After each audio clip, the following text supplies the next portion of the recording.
Hello, mates. Welcome back to part 2 of our learning session about your first steps on board. If you are new here on our training channel and you missed part 1, please take your time and watch it before you continue. It won't make sense if you just step in without having absorbed the contents we've been talking about before. As you certainly remember, we discussed the principles of knowledge accumulation, which you need to follow on your path of competence development. You must realize that there's no other way to gather the knowledge required for fulfilling your duties than learning all relevant concepts, procedures, and technical terms by heart. No, any quick reference chart or troubleshooting guide can replace profound knowledge gained from studies and practical experience. This is called knowledge retention. Remember, in theory, there's no difference between theory and practice.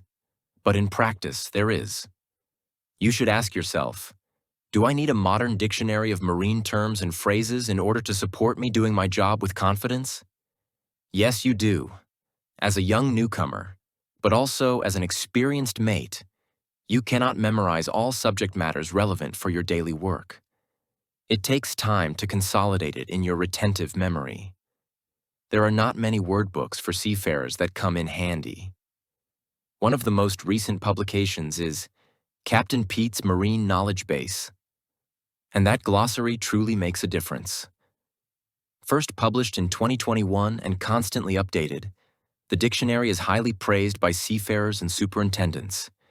It contains over 4,000 terms and covers navigation, ship handling, radio communication, marine engineering, cargo operations, and maritime law.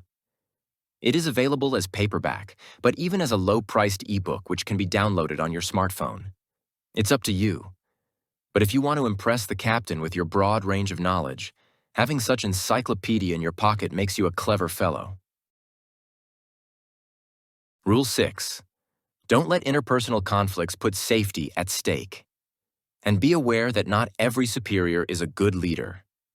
To prevent interpersonal conflicts from endangering ship's safety, use collaborative communication, foster mutual understanding, and focus on shared goals to guide your interactings, rather than letting emotions or defensiveness take over.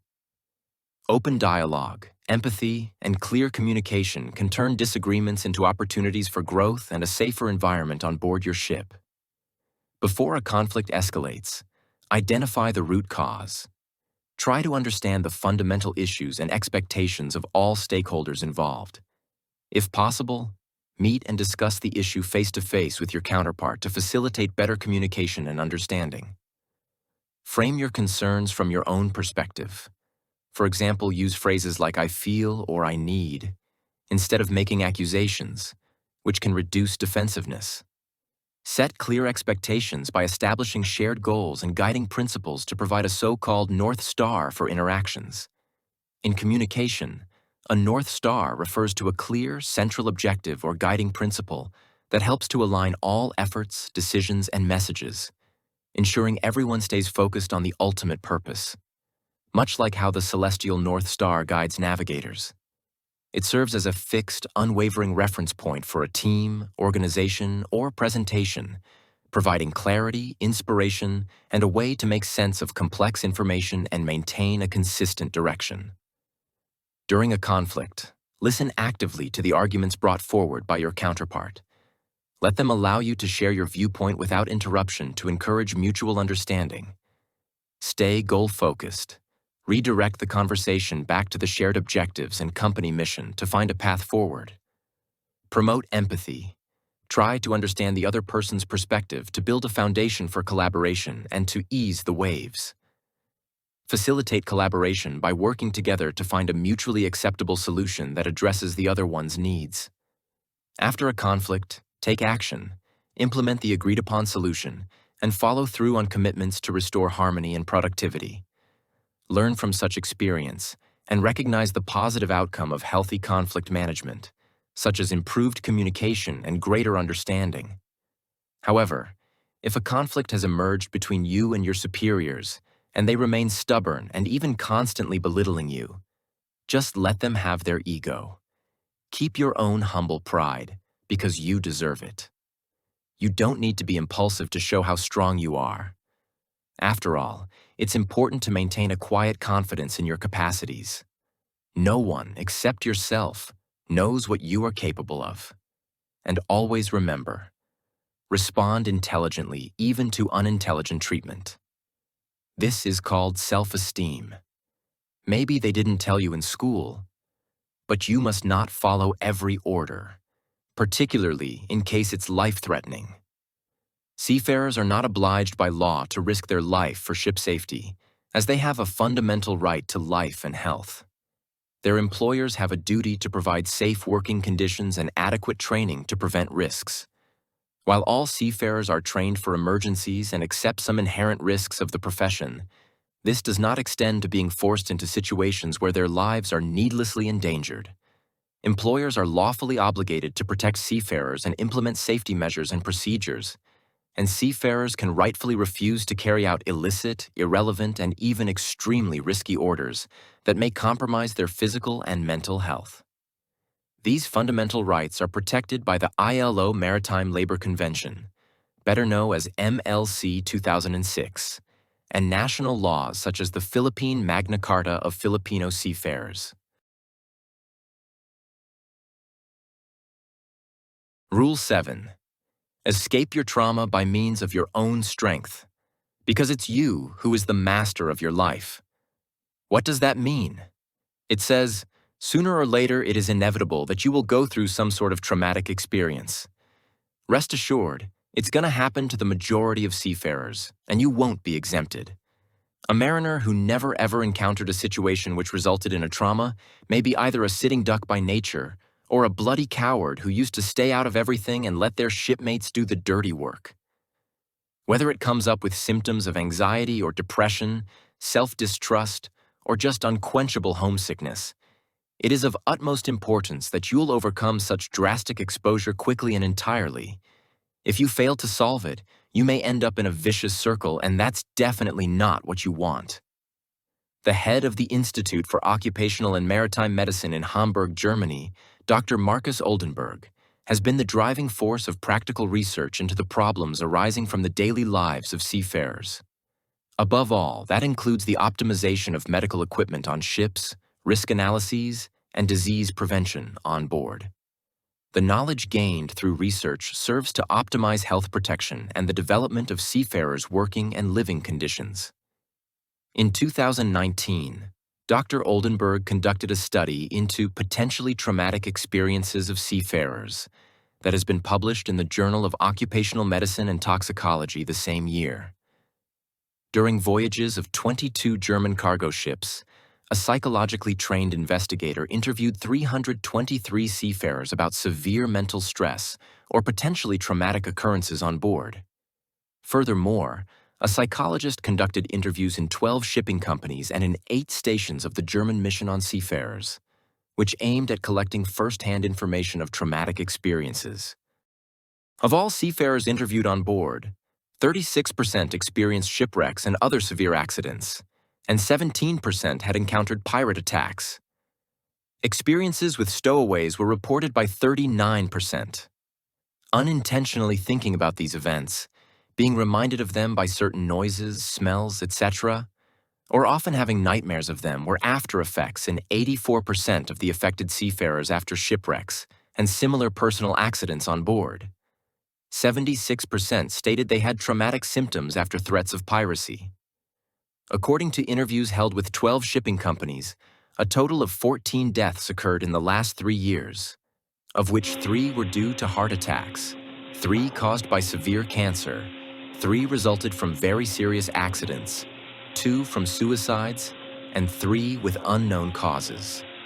In relation to the fleet of ships operated by the interviewed companies, these frequencies correspond to a mortality rate of only 78 per 100,000 seafarer years. Hence, there's no reason for much concern, even if we agree that seafaring is the second most dangerous profession. So far, so good. But what's the secret formula for finding the exit of your trauma?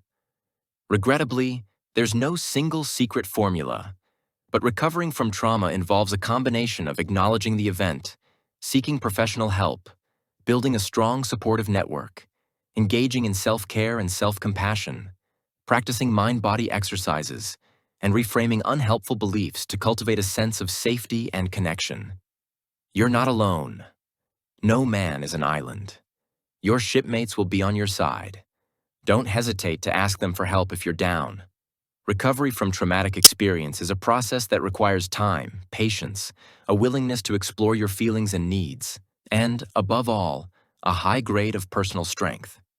This is called resilience.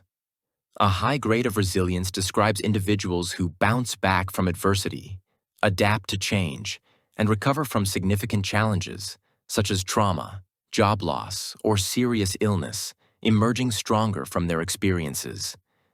This capacity involves positive characteristics and skills, including self-awareness, flexible thinking, effective problem-solving, strong social support, a positive and optimistic attitude, and the ability to manage emotions and impulses. You may probably ask yourself, will my trauma make me stronger? No, your trauma will make you traumatized. It will make you weak. It will give you sleepless nights and memory loss. It will give you feelings you never wanted. You've got no choice but to make you stronger yourself, by dragging yourself out of the dark and by dealing with consequences that were not your fault. The positive outcome of a recovery is worth all efforts. Because when you've recovered from your trauma, you feel safer.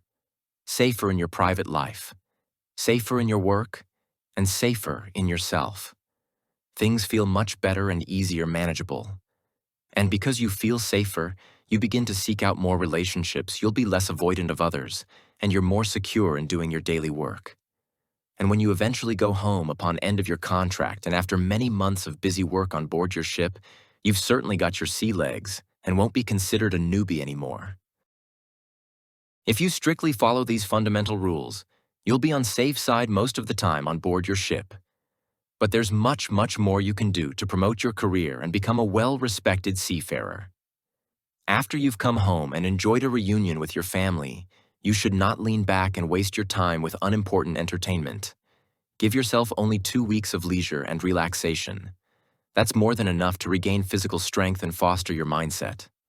But soon after that, it would be wise to commence socializing with other mates and seek friendships with experienced people in shore-based positions. You don't want to spend all your life at sea, don't you? Therefore, you should take efforts as early as possible to build your own professional network that may help you pave the way for a promising career in your company ashore. There are many interesting jobs waiting for you after a fulfilling time at sea, such as marine superintendent, crewing operator, bunkering planner, or spare parts logistics expert. To be eligible for a job in the shipowner's head office, you should have spent at least 5 years in active seafaring, of which a minimum of 2 years in the rank of second officer or second engineer. Shipping companies are constantly looking for ambitious and competent mariners with a great deal of self-discipline and a clear perception of their career path. Good access points to important people in the shipping industry are associations of shipmasters, engineers, and superintendents. For example, the Marine and Technical Superintendents Association of the Philippines, briefly called MTSAP, with its office in Cavite, is a melting pot of mariners who are striving for more. During their annual conference, some domestic and foreign shipowners used to actively recruit the best office personnel there. Last but not least, you should stay tuned with your alumni of the Academy. An old German proverb says, "Vitamin C is as valuable as half your life." Whereas vitamin C means personal connections. It's a metaphorical way of stating the profound impact of social support on health, growth, and career. Without having connections to the right people, you're lost in this world of selfishness and often unfair treatment of seafarers. Try your best, and make the most of it. You don't need to be better than the others. You need to be more disciplined than the others. One day you're supposed to be a role model for your own crew. So, work hard and set your mind to full ahead. The team of the SEACOACH Academy sincerely hope that our very first session has provided some significant information and practical advice helpful in pursuit of your career path. Finally, it only remains for us to wish you always fair winds and sufficient underkeel clearance. Take care and good luck to all of you. Please don't forget to give us a like, subscribe, and let us have your pertinent comments so we'll know if we hit the ball. Thank you.